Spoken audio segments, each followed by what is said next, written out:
शराब मांस नहीं बंद हुआ तो एक कोरोना जाएगा, दूसरा तीसरा नाम रूप बदल कर आएगा। नमस्कार, रेप्टी लाइव में आपके साथ मैं हूं सिमरन कौर। जीव हत्या नहीं रोकी गई तो कंट्रोल से बाहर हो जाएगा वायरस। शराब मांस के पैसों से कोई देश तरक्की नहीं कर सकता। सभी सरकारों से ये आमदनी बंद करने की प्रार्थना है। कोरोना रोग को कुदरत की सजा का परिणाम बताने वाले, इसके बार बार नाम रूप बदल कर आने की बात पहले ही बता देने वाले, इससे छुटकारा दिलाने का उपाय बताने वाले, देश व जनता के हित में प्रांत और देश के जिम्मेदारों को बार बार आगाह करने वाले उज्जैन के त्रिकालदर्शी पूज्य संत बाबा उमाकांत जी महाराज ने 21 अप्रैल 2020 को दिए व यूट्यूब चैनल जय गुरुदेव यूकेएम पर प्रसारित संदेश में अपील की कि देश के होशियार बच्चे नौजवान नशे की गोलियां खाकर मस्त हो रहे हैं। जो नशे में रहेगा वो क्या कर पाएगा? नशे में आदमी कुछ कर पाएगा, कुछ याद रहेगा, कुछ नहीं। इनसे बचने की जरूरत है। इनकम बढ़ाने के चक्कर में शराब मांस की दुकानें खोलते बढ़ाते चले जा रहे हैं। पीकर जब एक्सीडेंट करने लगेंगे तब आपका और पैसा खर्च होगा। आज मैं आपको बता रहा हूं कि मांस और शराब के पैसों से देश तरक्की कभी नहीं कर सकता। हिंसा हत्या किया हुआ का पैसा कभी फलदायी नहीं हो सकता। शराब अपराध और भ्रष्टाचार की जननी है। सारी बुराइयां इसी में से निकलती हैं। शराब मांस के पैसे से कितनी भी बढ़िया दवा बना लो, बीमारियों को रोक नहीं पाएंगे। आप कितना भी राशन बांट दो, राशन बेचकर शराब पी जाएंगे, बच्चे रोते बिलखते रह जाएंगे। क्या यही राजधर्म होता है? तो प्रार्थना है प्रांत देश की सरकारों अधिकारियों से कि आप शराब की दुकानों को बंद ही करा दो। बिहार में बंद हो गया, वो प्रांत भी तो चल रहा है। बल्कि जहां शराब की बिक्री हो रही है वहां शराब पी करके ज्यादा नुकसान, तोड़फोड़, हड़ताल, अपराध और भ्रष्टाचार करते हैं। आप भी सुनिए महाराज जी द्वारा पहले ही कोरोना के नाम रूप बदलकर बार बार लौटने और कंट्रोल से बाहर जाने की चेतावनी। शराब की दुकानें खोलते बढ़ाते चले जा रहे हैं, कह रहे हैं इनकम बढ़ेगी, इनकम बढ़ेगी। आज मैं आपको 21 अप्रैल 2020 को ये बता दे रहा हूँ कि मांस और शराब के पैसे से देश कभी भी तरक्की नहीं कर सकता है। हिंसा हत्या का किया हुआ पैसा कभी भी फलदायी नहीं हो सकता है।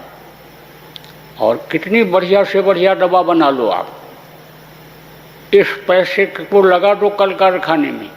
देशी विदेशी जितनी भी लोग हैं सबको बुला लो, बना लो, लेकिन रोग को हटा नहीं सकते हो। एक रोग कोरोना अगर हटा तो दूसरा कोरोना, तीसरा कोरोना आ जाएगा। नाम बदल करके आ जाएगा, रूप बदल करके आ जाएगा। इसलिए हमारी तो यही प्रार्थना है कि आप शराब की दुकानों को बंद करो। अभी तो लोगों की आदतें भी बहुत से लोगों की छूट गई हैं और खुल जाएंगे जगह जगह, फिर पीने लग जाएंगे। अब जब पी पी करके मरेंगे, पी पी करके जब एक्सीडेंट करेंगे तो आपका और पैसा खर्चा होगा। आप तो कहोगे हम इनकम बढ़ा रहे हैं, इनकम बढ़ा रहे हैं, लेकिन इनकम क्या बढ़ेगा? उसमें फिर खर्च करना पड़ जाएगा जो ये इनकम बढ़ेगा। आप कितना भी राशन बांटोगे और शराब की दुकान खुली जब दिखाई पड़ जाएगी शराबी को तो राशन बेच करके शराब पी जाएगा। अब आप ये समझो, कितना भी आप राशन बांट दो, कितना भी सुख सुविधा उनके बच्चों के लिए दे दो, बच्चे वैसे को वैसे रोते रह जाएंगे। तो क्या राजा का यही धर्म होता है? प्रजा के पालने का यही तरीका होता है? हम तो यही प्रार्थना कर रहे हैं, चाहे प्रांत की सरकार हो, चाहे देश की सरकार हो, चाहे ये जो अधिकारी प्रस्ताव पास कराने के लिए प्रस्ताव बनाते हैं, ये नियम बनाते हैं, ये मंसूबा बनाते हैं, सबसे हमारी यही प्रार्थना है कि आप शराब के दुकानों को बंद ही कर दो। आप देखो, भारत देश में ही तो एक बिहार प्रांत भी है, वहाँ के शेरे दिल मुख्यमंत्री ने शराब बंद कर दिया। वो भी प्रांत चल रहा है। वहाँ कौन सा अन्य समझ लो कि नुकसान हो गया, और जहाँ बहुत शराब की बिक्री हो रही कौन सा तरक्की कर गया? बल्कि और वहाँ नुकसान ज़्यादा। तोड़ फोड़, हड़ताल, अपराध और भ्रष्टाचार ये ज़्यादा करते हैं पी करके। तो शराब को तो बंद ही कर देना चाहिए। और जीव हत्या ये जो हो रही है, इस जीव हत्या को भी आप बंद करो।